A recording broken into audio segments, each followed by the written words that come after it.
Olá, meus amigos. Outra vez aqui é Edmundo Silveira, falando aqui na CT5, na casa de vovó. Nós estamos hoje trazendo um programa que nós não tínhamos conseguido ainda trazer alguém dessa modalidade que eu vejo no esporte brasileiro de uma importância muito grande, que é o handebol. E handebol significa jogar com as mãos, né? O jogo com as mãos.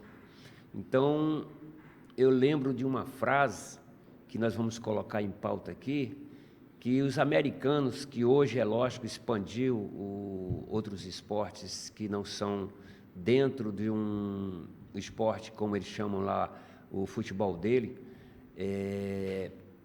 e dizia que admirava muito o brasileiro pelo fato de que jogar com os pés, porque jogar com as mãos eles conheciam, sabiam muito bem, e os americanos para jogar com as mãos eles são excelentes, mas com os pés eles não eram, então eles tinham uma admiração enorme pelo brasileiro porque jogava com os pés.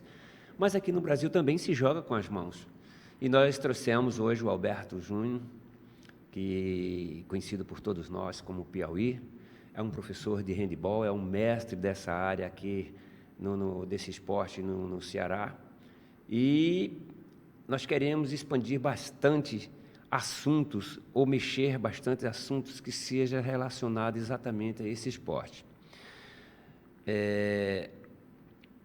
Alberto Júnior, você fica à vontade para se apresentar, dizer o que é que como você iniciou, como você saiu. Você já foi até atleta de futebol, e como você fez essa transição, como você passou a ser um professor de handebol, e há muitos anos eu te conheço e sei que tu já és campeão, não só aqui no estado, como no Brasil, né? E sai para o exterior com equipes cearenses. Então eu queria saber dessa história, né? E saber também um pouco das regras do handebol, o que é que se pede, o que é que se cobra.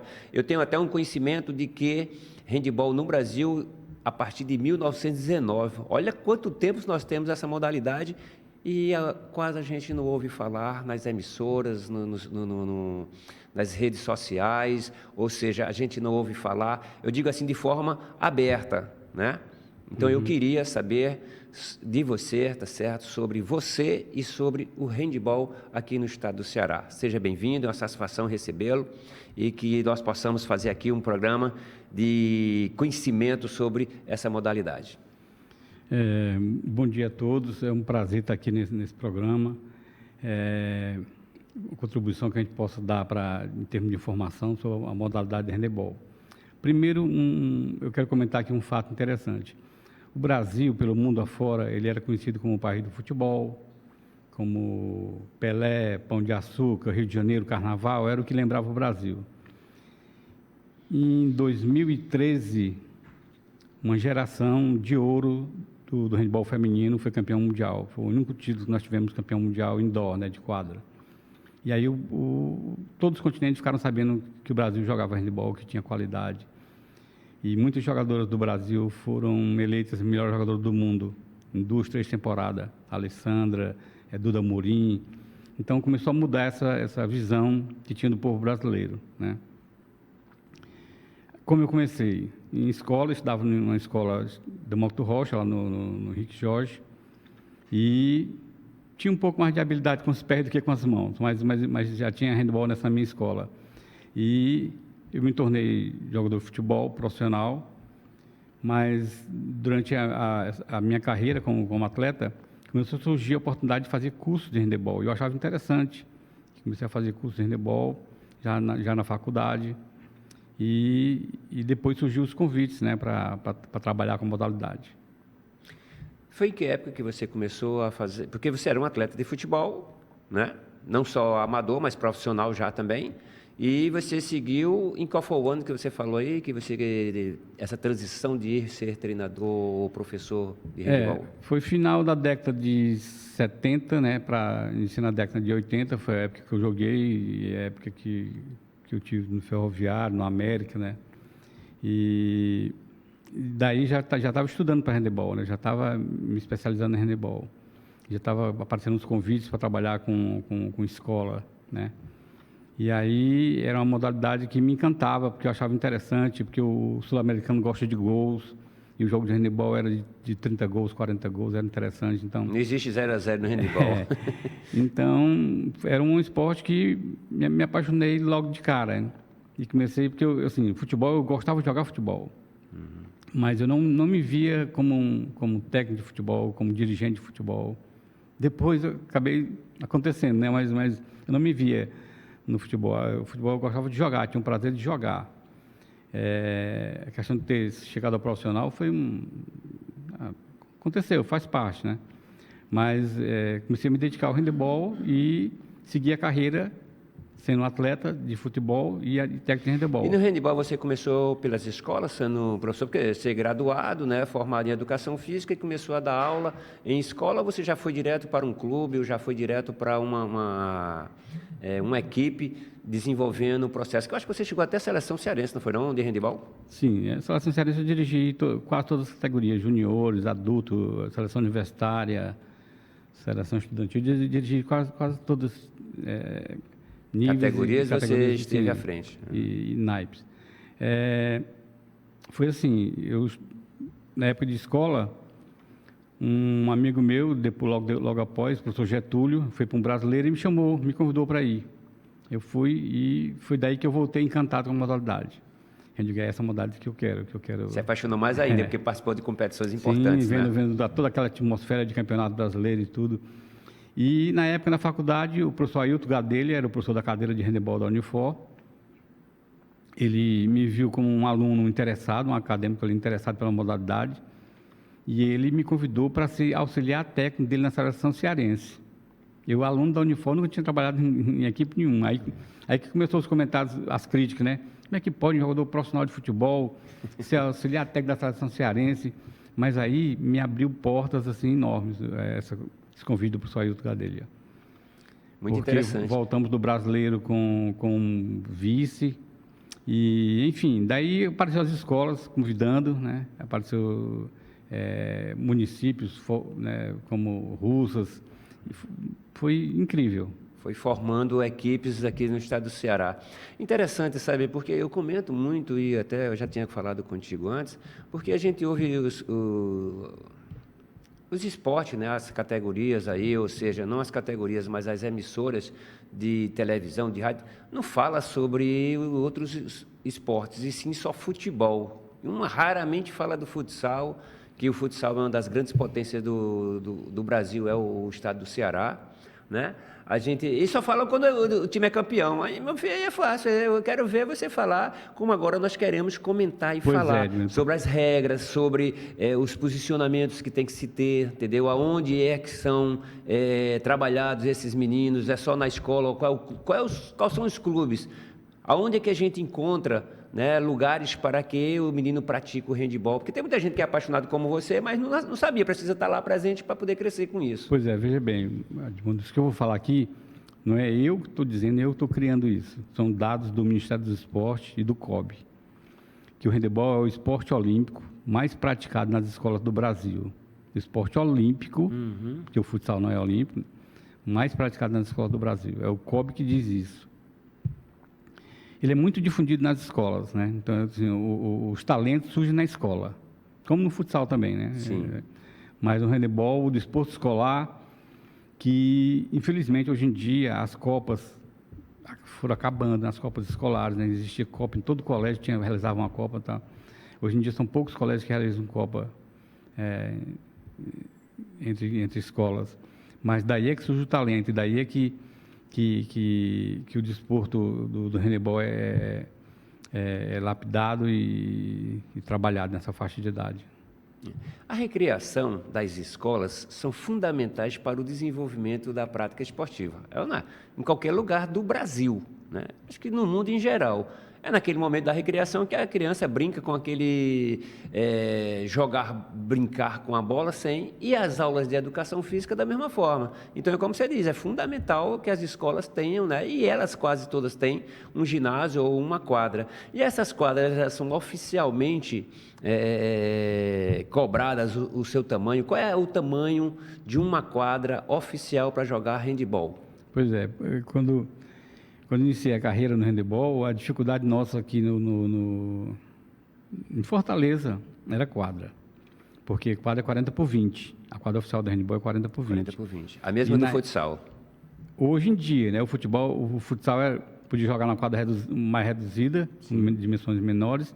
Depois que ele seguiu o handball e foi para 40 por 20, manteve o mesmo tamanho. A área de gol mudou, né? Então, enfim. Tínhamos o Paulo Salazar e Marista, ginásio Marista. Eu acho que eram as 2 quadras 40 por 20 que nós tínhamos em Fortaleza. E não tinha mais quadra 40 por 20. Então, para realizar uma competição, você tinha que buscar, às vezes até no interior, Morada Nova, eu tinha que levar a competição para lá, sendo brasileiro mesmo, porque aqui não atendia.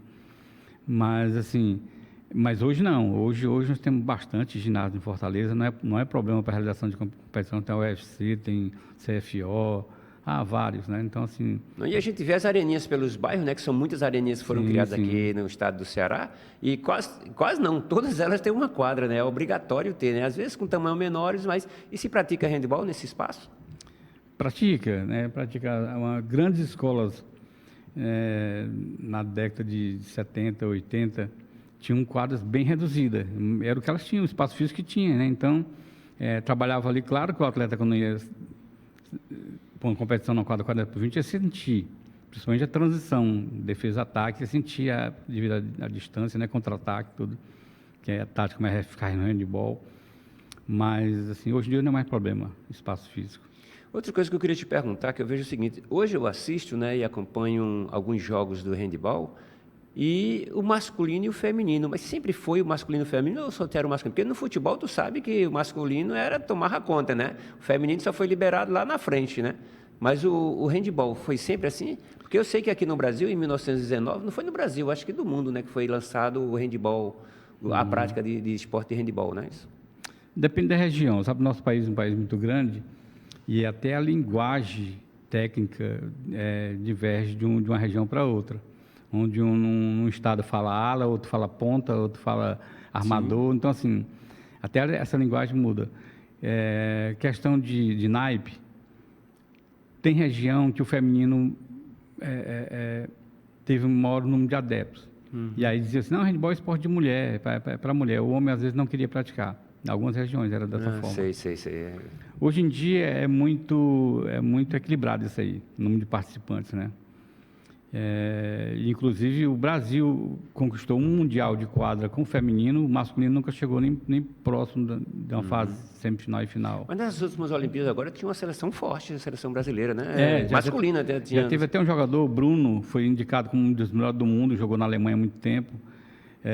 Mas assim, o feminino e o masculino conseguiram hegemonia no handball de praia. Foram várias vezes campeão mundial, World Games, Pan-Americano, Sul-Americano, e com atleta cearense, no handball de praia. Foi uma modalidade que o cearense se adaptou muito rápido e muito bem, né? Então, nós tivemos Darlene, Emanuele no feminino, Dejando, Jacques Day, vários nomes, assim, campeão mundial, estou falando de praia. Isso foi uma década inteira, com o cearense jogando, né? 3 ou 4 no masculino, 2 no feminino. Deixa eu te fazer aqui umas colocações, porque a gente vai abrindo aqui o bate-papo, né, e a gente vai entendendo um pouquinho da história e vai buscando outros meios. Por exemplo, assim, para os meninos e as meninas se interessarem, né, uma quadra de 40 por 20.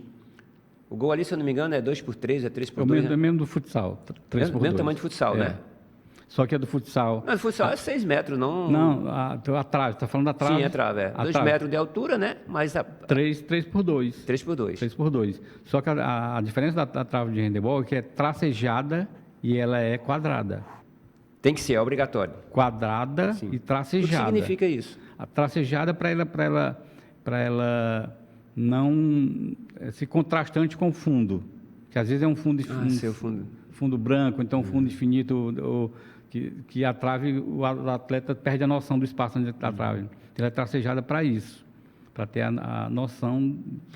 Me explica aqui uma coisa, Alberto Júnior, sobre aquelas linhas, que tem uma linha que é fechada, né, de distância para o goleiro, tem como é que chama? Não é o pênalti, é uma bola 7 metros, abate 7 metros. 7 metros. Tem outra linha também de 9, Tem né? outra de 9. A área de 6 metros é a área do goleiro. Ninguém pode entrar nessa área, a não ser no espaço aéreo. Num salto, no espaço aéreo, eu sei. Pode, antes de tocar no solo. Então, ali é a área de gol. Ela é uma área proibida. Só os goleiros podem estar dentro dela, nem um defensor, nem um atacante. A outra área tracejada, pontilhada, que é a dos 9 metros, é uma área variável dentro do jogo. Tem momentos que pode estar todo mundo, tem momentos que só pode estar o defensor. Porque na hora do tiro... Isso aí, quem é que decide isso? É a arbitragem que Não, observa? Na hora do tiro livre, tiro livre é a falta. Sim. Uma falta simples. Todos que vão executar a falta têm que estar fora da pontilhada. E o defensor tem que estar dentro é uma zona variável. Tem que estar dentro na linha de 6 metros. Então, nesse momento, todos que vão executar, o time que vai executar o tiro livre tem que estar fora da pontilhada. Outro momento, que ninguém pode estar dentro dessa área, é a hora da execução do tiro de 7 metros. Sim. Só quem vai executar o tiro pode estar lá. Todos os defensores, atacantes, todo mundo tem que estar fora da pontilhada dos 9 metros. Só quem vai executar o tiro, como no futebol. É como no futebol tem as linhas, né? Que no futebol vai dela. bater o pênalti, não fica só o cobrador? Sim, e os demais fora da grande área, da grande área, e o árbitro fica observando se há invasão ou não? Sim. É a mesma coisa no handebol. Quantos atletas são de cada equipe? O goleiro, né? O handebol, Edmundo, começou no campo. Começou no campo 11 contra 11. Num campo de futebol. Sim, era o campo normal. Mas assim, vamos lá. Hoje em dia, o handebol indoor, o handebol de quadra é 7, 6 e o goleiro. 6 jogadores de linha. São 6 atletas na linha. A gente vê tanta gente, cara. 6 atletas de linha e o goleiro, né? É mesmo? E no banco, dependendo da competição, pode ficar o mesmo número de atletas. Tem competições que aceita 16, 18 jogadores. 16 é a média dos campeonatos. Pô, muito legal, cara. Muito interessante saber dessas coisas, né? E o uso das mãos é obrigatório ou pode usar outra parte do corpo? Quem é que pode ter... Se bater, vamos dizer assim, no futebol você sabe que bater a bola na mão é pênalti. E se bater no handebol, bater na perna, bater no corpo, aí, como é que é? A recomendação de arbitragem é que abaixo do joelho é considerado pé. A bola bateu no joelho, ou abaixo do joelho é considerado pé. O juiz para e dá a bola para o adversário, se bater abaixo do joelho. O adversário não pode ter também a intenção de jogar só para poder ganhar a falta, não. É assim, se é intencional ou não, mas o adversário, quem está de posse de bola, não vai fazer isso por fazer, né? Eu sei. Enfim, e uma situação que quem pode usar a perna? O goleiro pode usar a perna, mas se a bola for na direção do gol. Se a bola for arremessada na direção do gol, ele pode usar a perna. Se ele rebater com as mãos, a bola for resvalando, voltando para o campo de jogo, ele não pode usar a perna. Isso aí, até alguns goleiros hoje em dia jogam e não sabem disso. Que ele não pode usar a perna quando a bola vai resvalando e voltando para a região normal da quadra. Uhum. E o goleiro que você falou aí que o goleiro dentro da área dele é o exclusivo, ninguém pode entrar, mas ele pode sair da área? Ele saindo da área, ele se torna um jogador normal igual aos outros. Então ele pode fazer o arremesso? Pode atacar, pode finalizar, ele torna-se um jogador que é um risco danado, né? Hoje no futsal usa-se o goleiro linha, né? Na praia, de areia, handebol de areia, na praia, o gol do goleiro vale 2 pontos. Se o goleiro atacar e fizer o gol, é 2 pontos. Total que muitas equipes usam o goleiro, o time dele tem a posse de bola, o goleiro sai e entra um jogador de linha no lugar dele com a camisa igual a dele. Para atacar com 4, que o handebol de praia é 3 contra 3. No futebol, no futsal, a gente vê que tem os cartões amarelos, cartão vermelho, isso aí. No handebol é a mesma coisa? A disciplina é comandada dessa forma? Tem um jogador expulso, pode ou não pode sair, ficar com menos atleta em quadra? Edmundo, ainda hoje eu trabalho em escola, eu trabalho no Colégio Farias Brito, e assim, uma luta de provar, de mostrar que o handebol não é violento. O handebol é um dos esportes mais disciplinador que tem nos esportes coletivos, porque as sanções acontecem e são progressivas, assim, uma falta, por mais simples que seja, Se o árbitro tiver a interpretação de que retardou o jogo ou fez alguma coisa, o jogador vai 2 minutos fora.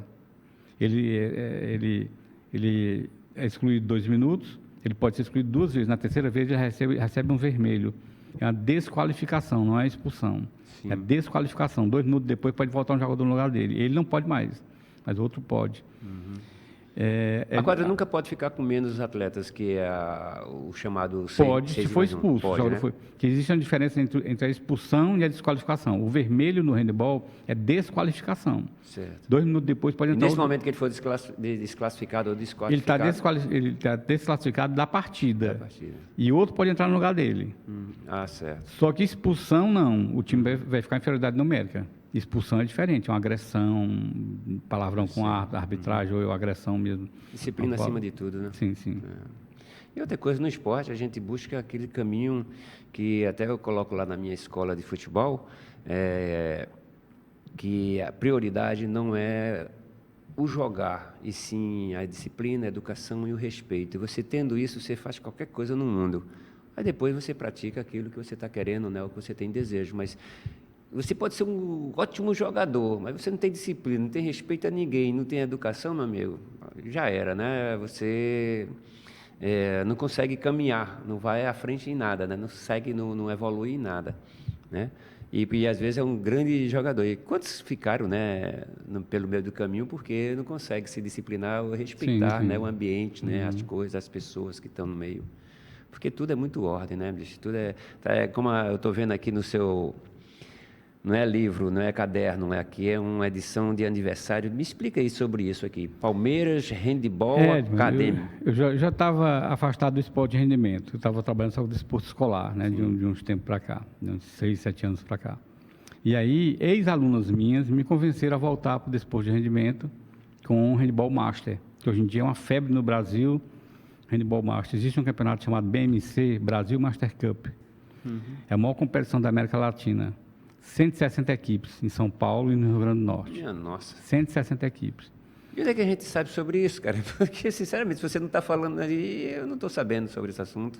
A gente não vê divulgado em canto nenhum. Quer dizer, porque também a minha linha social não é buscar o caminho. Mas é isso, mas você está com razão. Assim, infelizmente, o jornalismo, né, as meios de comunicação, é voltado mais para o futebol, para o vôlei, para o basquete, né? Mas o vôlei evoluiu muito, né? É quase campeonismo, né? Campeonista, sim, né? Em tudo que disputa, né? Então, o Brasil Master Cup, as ex-alunas minhas me convenceram a voltar. Eu voltei e no ano que eu participei, já voltei como campeão dos 50 e do 44 bronze. E ouro no 50. Daí foi que surgiu minha convocação para a Seleção Brasileira 50. Estamos indo agora em setembro para o Paraguai disputar a Copa América.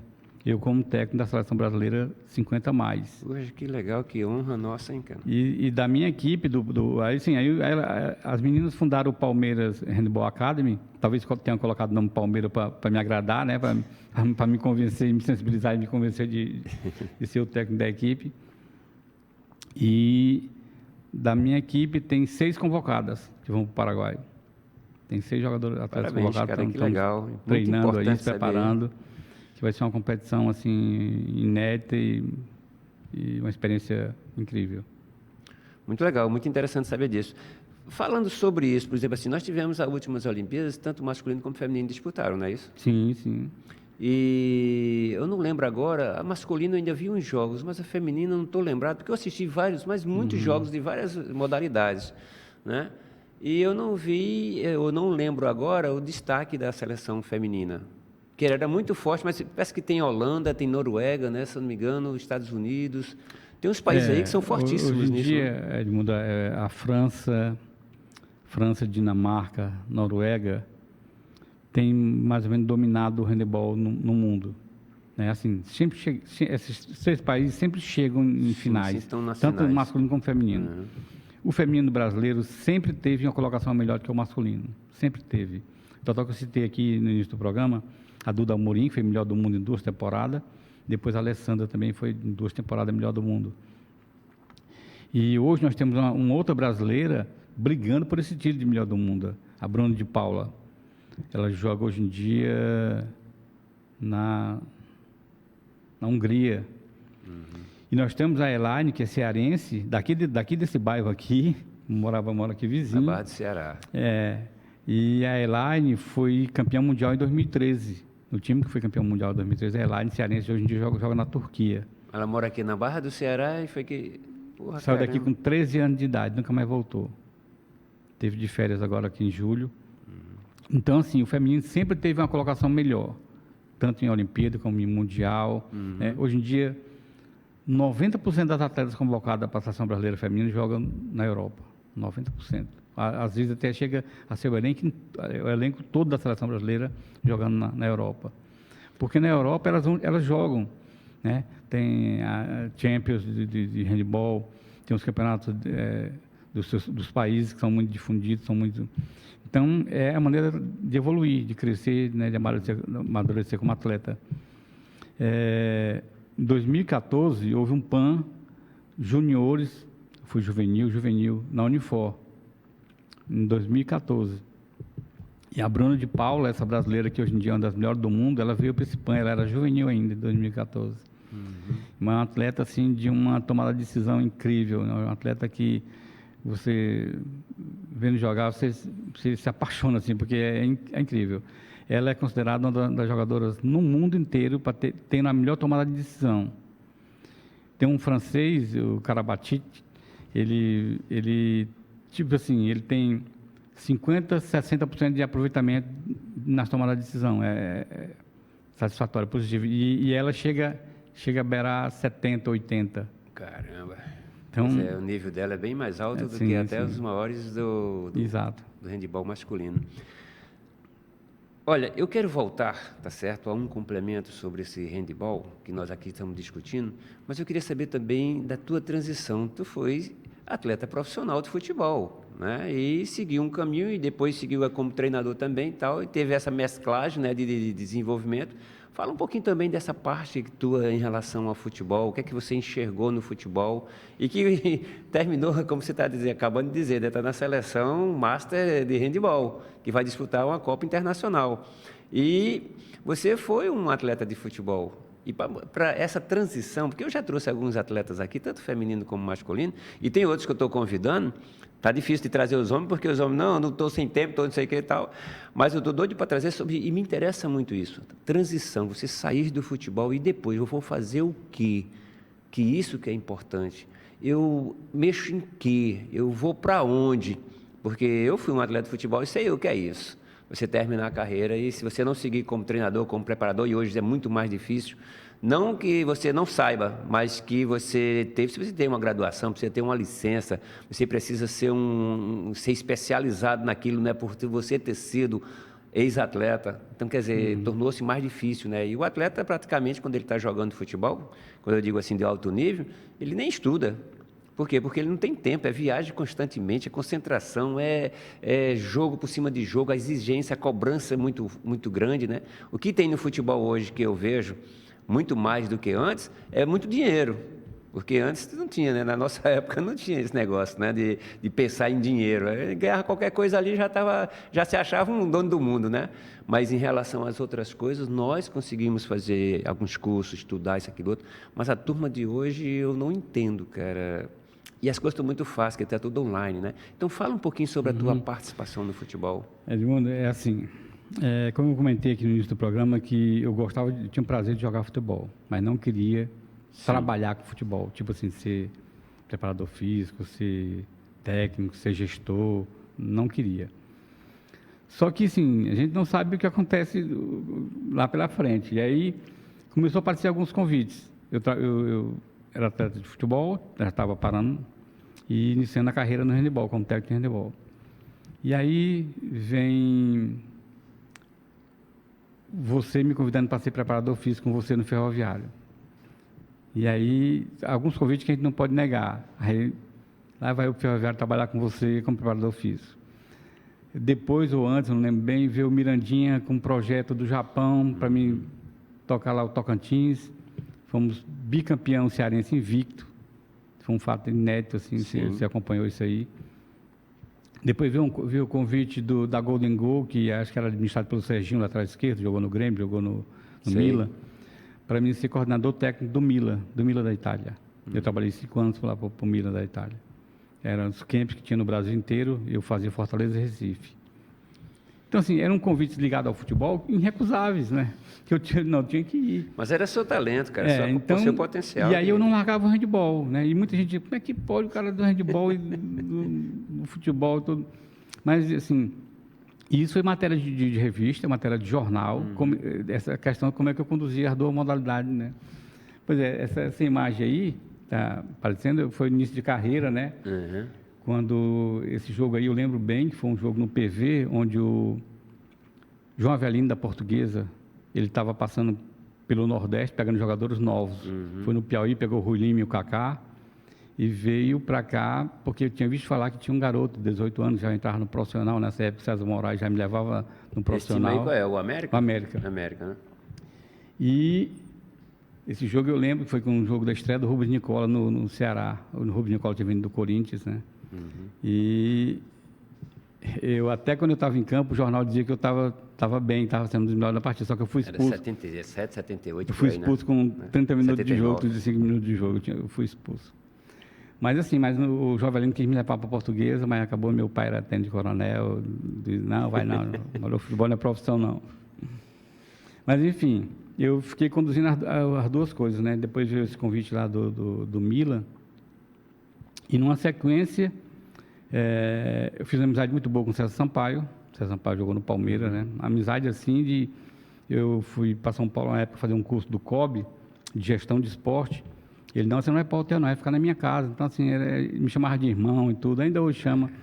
Tem uma amizade muito boa. E o Sampaio, nessa época, ele tinha muita influência no Palmeiras, ainda tem ainda, né? Ainda talvez tem, não é assim, só no Palmeiras, né? Não em qualquer lugar não, que ele chegar. Porque ele está no Santos agora, né? Ele é diretor técnico do Santos. E ele disse, Alberto, não quer levar uma escola do Palmeiras lá para Fortaleza? Eu quero. Aí ele conseguiu. Conseguiu e inauguramos aqui em 2019 para 2020, antes da pandemia um pouquinho, uma escola de futebol do Palmeiras. Que eles não gostavam de chamar de franquia. Eles diziam que era uma extensão da base do Palmeiras. Então, para você ver, só foram convites que eu não tinha como dizer não. Sim. Convite seu, convite do Mirandinha, convite do César Sampaio, entendeu? Então, assim, eram coisas que, poxa, eu não gosto de futebol não, mas eu vou, né? Mas é isso, grande e profissional, aí, depois, concluindo, ele tem porta aberta em todo lugar. Em 2011, teve aquele grupo gestor do Marcos Gaúcho, teve aqui no programa, né? Mirandinha, Rômulo, que assumiram o Ferroviário em 2011. Não sei se você recorda dessa época, era o chamado Grupo Gestor. E eles me convidaram para ser supervisor do clube. Então, assim, eu tive 3 passagens pelo Ferroviário. Uma como atleta, uma como preparador físico, trabalhando com você, e outra como supervisor, em 2011. Então, futebol nunca deixava eu cortar o cordão umbilical ali. Era sempre... E você foi bem nas duas, né? Você sempre, no futebol, sempre dava seu resultado.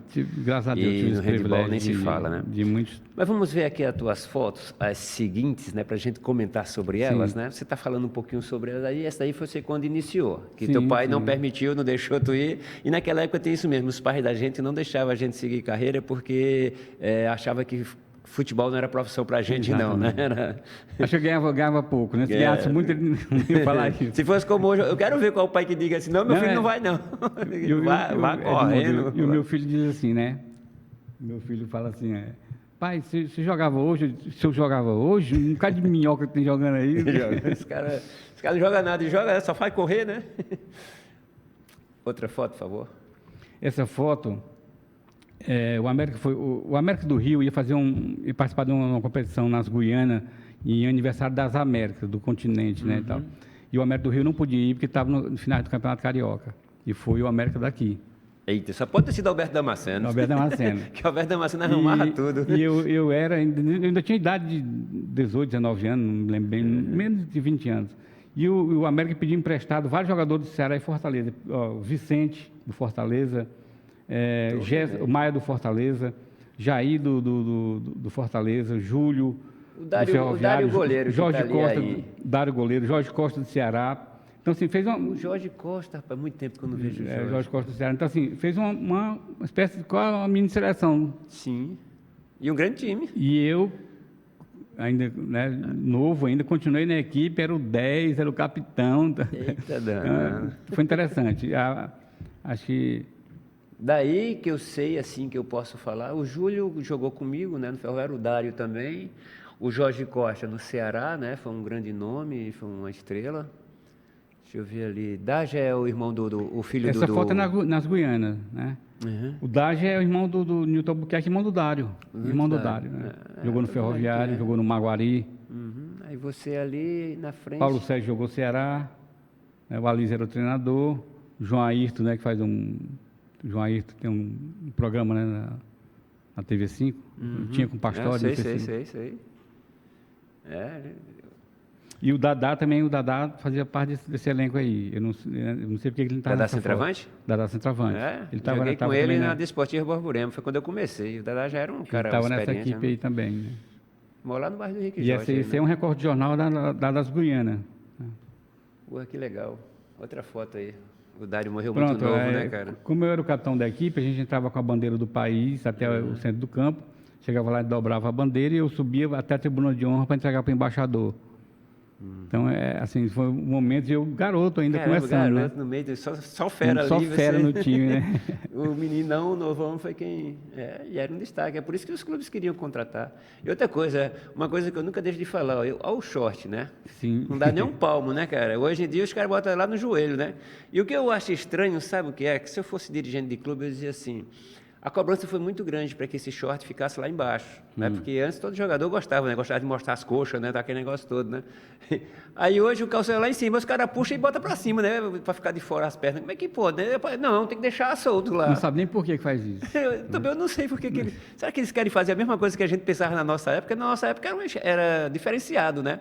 O jogador de futebol, aí shortzinho curtinho e tal, mas hoje o cara querer estar toda hora puxando aquele calção para cima, né? Tem que amarra ali, não dá para entender, não. É uma coisa, não tem nada a ver, mas é um diferencial hoje que tem em relação aos uniformes, né? Outra foto, por favor.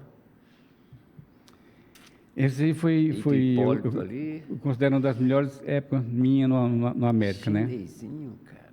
Esse também ainda é América. O Jorge Hipólito foi para o América Mineiro, né, depois desse campeonato. Rodou o Brasil todo. O Jorge jogou muito. Jogou Campinense, 13, Botafogo, jogou os times daqui. Fortaleza também, não foi? Jorge Hipólito, goleiro. Sim. Chinesinho ali, cara. Talento desse. Eu nem me lembrava que ele tinha jogado no América. Você via, todos os caras já rodaram para outros clubes grandes, né? E eu era o menino do time, né? Era o menino, o garoto do time. E estava sempre no meio de grandes jogadores. Outra foto, por favor. Assim, interessante, você que conheceu o pessoal do Tocantins, né? O Luciano Meia, né? Sim. Ele disse que o Tocantins conseguiu reunir 4 camisas 10. Que o Bosco era 10, depois que o Bosco chegou no... Zé Carlos, Bibi, Hamilton Melo, Lucinho, ele teve que descer para o volante, que não tinha brecha para ele. E eu era 10 no América, o Luciano era 10 no Fortaleza, então assim, ele disse que eram vários 10, né? Igual a seleção brasileira de 70, né? Juntou muitos 10 para ser campeão do mundo, né? A minha experiência com o Milan, né? O Milan realizava camp no Brasil inteiro. Onde é esse local? Na praia? No Porto da Aldeia, o Hotel Porto da Aldeia, tinha um estádio dentro do hotel. Sabia disso? Tinha um estádio dentro do hotel. Não sabia. Um estádio com arquibancada, com tudo, dentro do hotel. E aí eu no campo do estádio. Esse está comigo ali na foto, é o coordenador de base do Milan. Ele vinha para o Brasil, me passava a metodologia e tudo, e eu passava para os monitores que iam executar o trabalho. O Bosco era o tradutor. O Bosco morou muito tempo na Itália, era o tradutor. Então, assim, esse camp era realizado todo mês de julho. Era uma colônia de férias temática, onde o pai deixava a criança num sábado, saía buscar no outro sábado, a criança não podia nem tocar no celular, e ia levar uma vida de atleta durante essa semana, com treinos 2 períodos, tudo, como se ele estivesse na concentração. E eu fazia Fortaleza e Recife, eu era o coordenador técnico de Fortaleza e de Recife. Eu vejo, sabe, eu me lembro assim, a gente quando fala dos projetos, né, e a gente fala para os amigos nossos que estão nos acompanhando e que vai assistir esse programa, aí tem seus projetos lá e tem ali a escolinha dele lá no campinho dele, tá, aquele negócio todo. E a gente vê o seguinte, eu não sei como é que esses caras conseguem desenvolver um processo, né, de desenvolvimento desses meninos, ou dar oportunidade desses meninos, porque quando você vê toda uma estrutura dessa, uma condição dessa, olha, a gente está falando isso aí, não é de hoje não, isso aí é o quê? Há 15 anos, 20 anos, 30 anos atrás, Sim, né? sim, Não sim. existia essa estrutura toda, né? E o potencial que era feito aqui, que acho que as pessoas assim pensam que o menino vem da rua ali e bota no meio da rua, não é assim não, cara, é preciso ter uma outra vivência, né? Outra maneira de processar esse, né? Essa E é isso foto aí, aí. eu prefiro que você comente essa foto aí. Você que me fez o convite, eu estou ali Rapaz. por Em sua causa.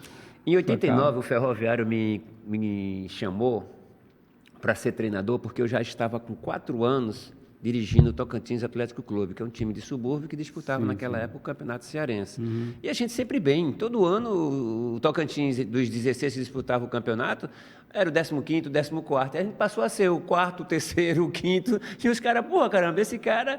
E eu tinha saído do Ferroviário como atleta, eles me chamaram para dirigir. Aí foi quando eu te chamei para estar junto comigo, né, para que a gente desenvolvesse esse trabalho. E a gente vê aí nomes maravilhosos, né, cara?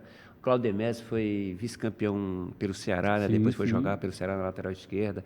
O Júnior centroavante tinha acabado de chegar do São Paulo, foi a ser avaliado pelo São Paulo Futebol Clube naquela época. O Borges, que está ao lado dele, depois foi um dos grandes nomes do futsal, né? O Borges aqui foi uma estrela, né? Chutava muito bem, além de ter sido campeão brasileiro com o Lula lá no São João de Araras, jogou vários clubes do futebol brasileiro, Criciúma, né?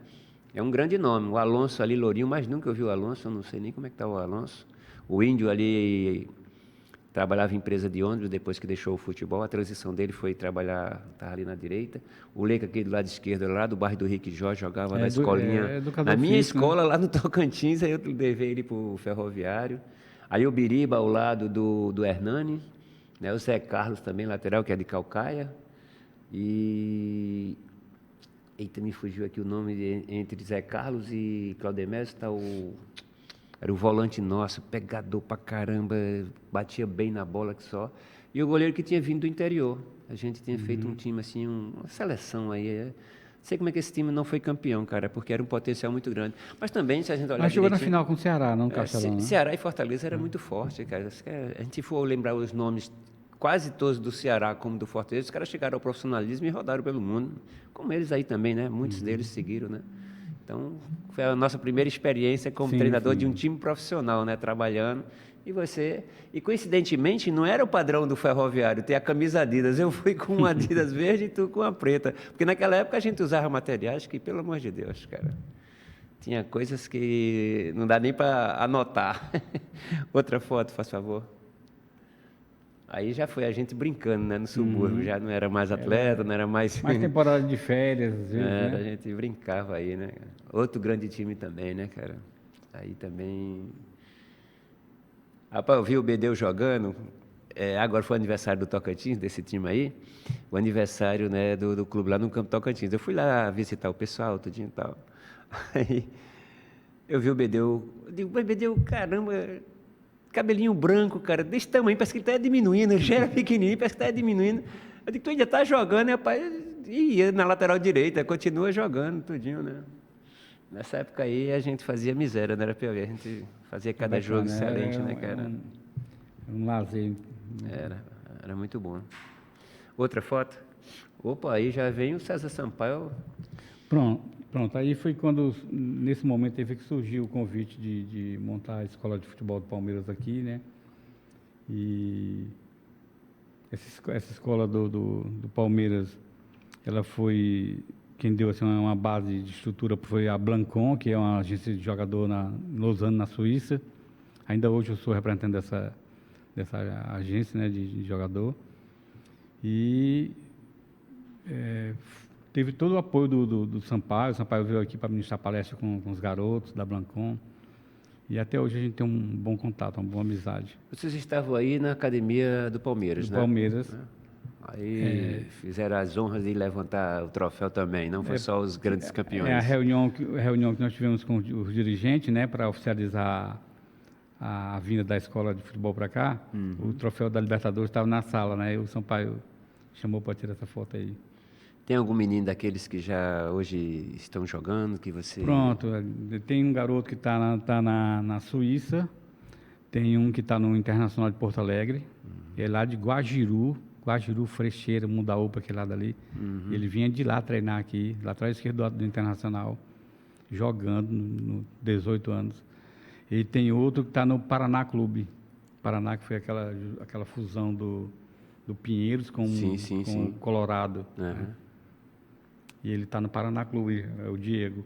Então, tem alguns garotos. Tem um que está... Agora, sim, nos clubes daqui, né? Tem um que está no Floresta, outro no Tirol.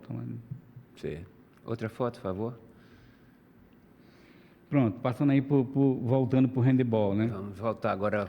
Essa foto é histórica, porque assim, ó, essa aí foi em 1984, uma competição de praia, de handebol de praia, que eu e o professor Getúlio realizamos na Beira-Mar.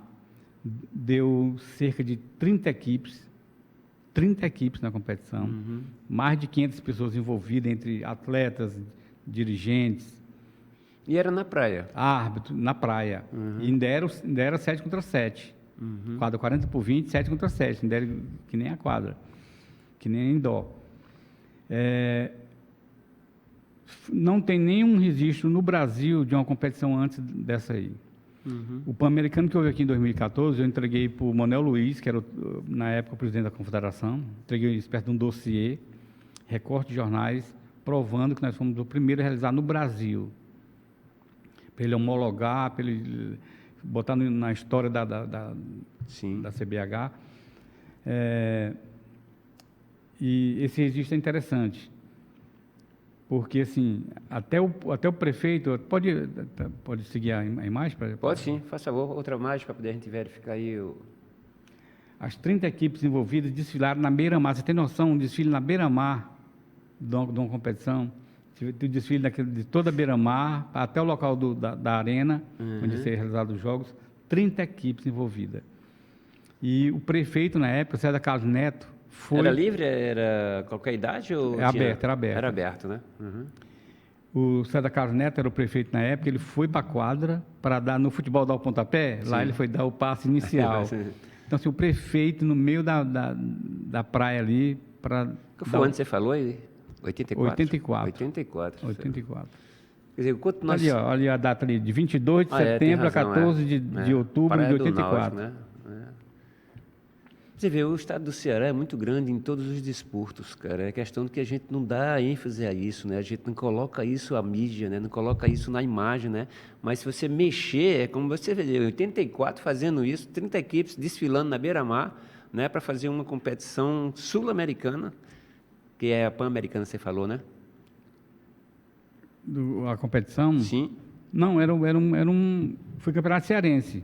O campeonato mesmo cearense, local. O Pan-Americano, que eu disse na Unifor, onde eu entreguei o dossiê para o presidente da Confederação. Certo. Eu tive a oportunidade de entregar para ele o registro eu emendei uma coisa com a outra. De que nós fomos o primeiro a realizar no Brasil, né?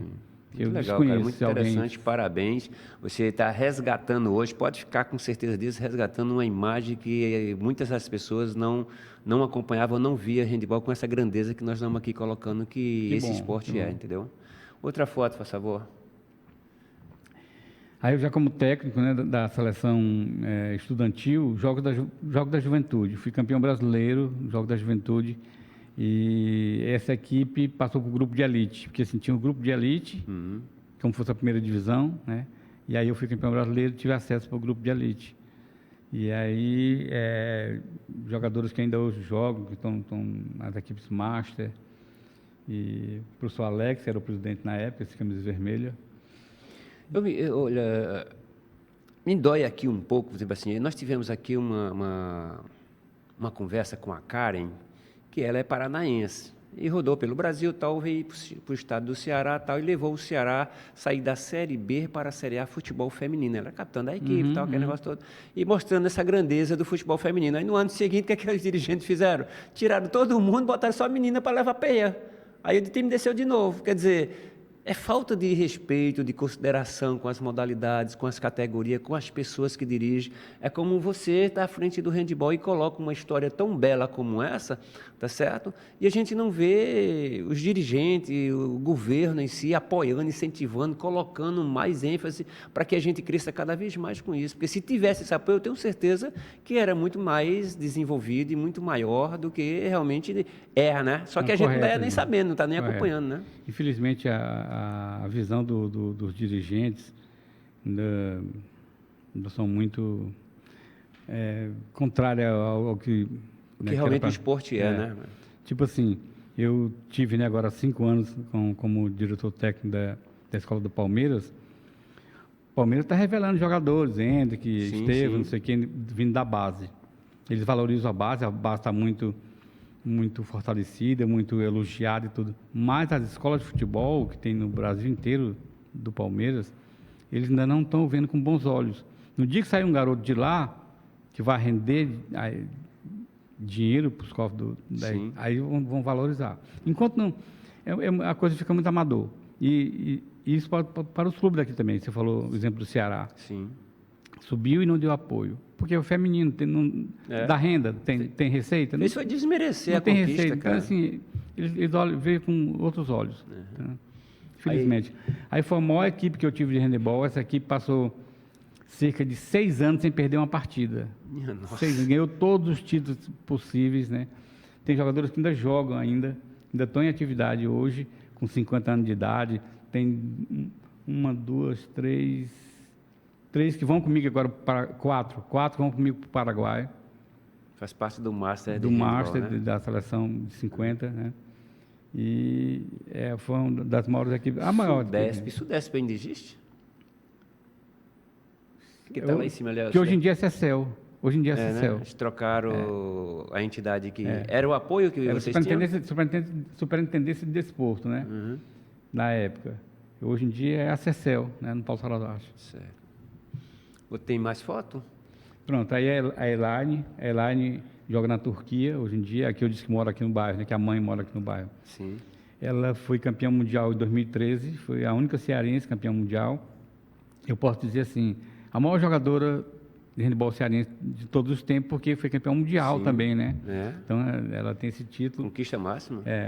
E eu posso citar mais 2, Emanuele e Darlene, foram campeã mundial de praia várias vezes, campeã de games, de pan-americano, várias vezes essas 2. Tiveram 12 anos de convocação para a seleção brasileira, 12 anos seguidos, Emanuele e Darlene. Então, as 3 são as maiores jogadoras de handebol da história do Ceará. Parabéns, cara, que beleza. Tem mais foto? Pronto, aí já foi da minha convocação para ir agora para a Copa América, né, em Assunção, no Paraguai, que vai ser agora a partir do dia 22 de setembro. E estamos nos preparando aí para mais esse desafio, né? 4ª Copa América, que é agora em 2025. Sim, agora em setembro. O país a ser disputado é no Paraguai. É mundial? É Copa América, né? Copa América. Tem razão. Tá, aliás, Copa América tem razão. Vamos enfrentar aí Argentina, Uruguai, Chile, aquela rivalidade, né, que tem com os países americanos. Mexicano, Estados Unidos, Canadá, tudo faz parte, né? América do Norte, Central. Não, acho que é só a América do Sul. Só a América do Sul? Beleza, cara. Boa sorte, felicidades aí, que você consiga levar esse Palmeiras Handebol. Alberto Júnior, Barros Júnior, que satisfação, rapaz, a gente conversar um pouco sobre essa modalidade, né? Ver a grandeza que é esse esporte no Brasil e que tem à frente um cearense, uma pessoa que saiu do futebol, fez essa transição a ser o professor e conseguiu esse sucesso todo, né? Porque se a gente tivesse mais tempo, o que você ia contar de história das coisas que você fez ou faz, né, para o handebol, é de uma grandeza que precisava ter um apoio. Mas, nesse momento, quero agradecer aos nossos patrocinadores que já estão aparecendo nas nossas imagens, né, certo? Agradecer também à Casa de Vovó, né, que ela nos concede, nos dá esse espaço para que a gente possa comentar sobre o esporte, a arte e a cultura do esporte, que eu vejo isso de uma importância muito grande. Teremos à frente aí mais alguns programas E um deles, convidado na próxima quarta-feira, é o Edson Palomares, que vem falar sobre a licença da CBF para os profissionais que se preparam para dirigir as suas equipes, se graduar, né? Isso é muito legal, muito interessante. Então, fique à vontade para você se despedir, tá certo? E para nós é uma satisfação muito grande tê-lo recebido. Tem mais um tempinho para me comentar Pode comentar, fique à vontade. sobre o que nós falamos aqui durante o programa, sobre a questão das duas modalidades, né, de como conduzir as duas modalidades. Rapidamente. O Fortaleza teve um técnico chamado Ferdinando Teixeira. Sim. Ele trabalhava com handebol no IF É do Rio Grande do Norte. Rio Grande do Norte. E era técnico de handebol da Escola Técnica do Rio Grande do Norte. E trabalhou no Fortaleza e encerrou a carreira no Fortaleza. Teve alguns goleiros europeus, como o Peter Schumacher, foi goleiro de handebol, depois foi para o campo. E hoje em dia tem um exemplo bem atual aqui no Brasil, Léo Jardim, técnico do Cruzeiro. Ele não foi jogador de futebol profissional, ele começou a carreira dele como técnico de handebol na Ilha da Madeira, onde nasceu o Cristiano Ronaldo. Ele era técnico da equipe de handebol feminino da região, lá, da Ilha da Madeira. Ele é venezuelano, mas naturalizado português. E o Léo Jardim, eu assistindo o jogo do Cruzeiro hoje em dia, eu fico observando o que ele traz do handebol para o futebol. Ver o Cruzeiro defensivamente, muito com ocupação de espaço, nas transições de defesa e ataque escalonadas, com passos verticais, tudo. Então, muita coisa que eu vi assim... Muito interessante, trazer de outros esportes para o futebol. Pois é, então foi um técnico vitorioso que saiu do handebol, né? Então, para finalizar o que nós conversamos durante o programa. E agradecer o convite do professor Edmundo, foi um prazer estar aqui, colaborando com essas informações. Muito obrigado e um abraço, cara.